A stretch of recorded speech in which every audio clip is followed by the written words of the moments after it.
新聞頭先趕緊來關心苗栗的竹南郵局是傳出一個60多歲這個貨車司機，和住在附近姓劉的查甫人舉刀啊，甲殺死。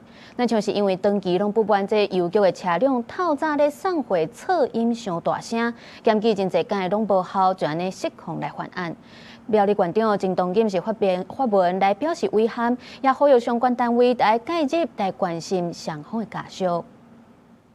監視器畫面翕到這個穿烏衫的男性舉菜刀，直直掠頭前穿紅衫的查甫人，上無加抬10刀。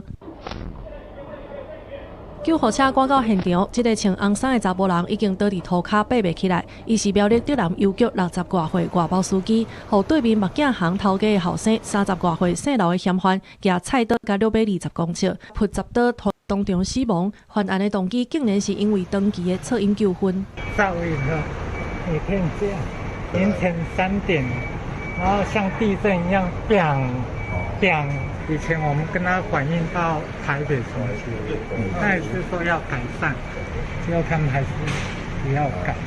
嫌犯的老爸本來表示，後生因為着住佇郵局的邊仔，長期因為郵便車半暝搬貨受到聲音的折磨。雖然真濟屆攏找正常的管道反映，也毋過問題攏無解決，顛倒互後生的情緒勒要失控。警方接到通報趕到現場，甲涉案的姓劉的男性抓起來。我兒子有去叫那個環保局，也有報警，但是他都沒有人可以幫助他，因為兒子他其實就真的受不了，他們就是還說我去恐嚇他。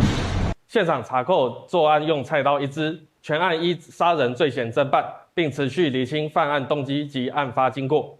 面對這宗兇殺案，苗栗縣長陳東錦刊文表達遺憾，伊強調心理疾病已經成做是國安問題，會要求相關單位介入關心傷亡的家屬，而且盡力安大。記者綜合報道。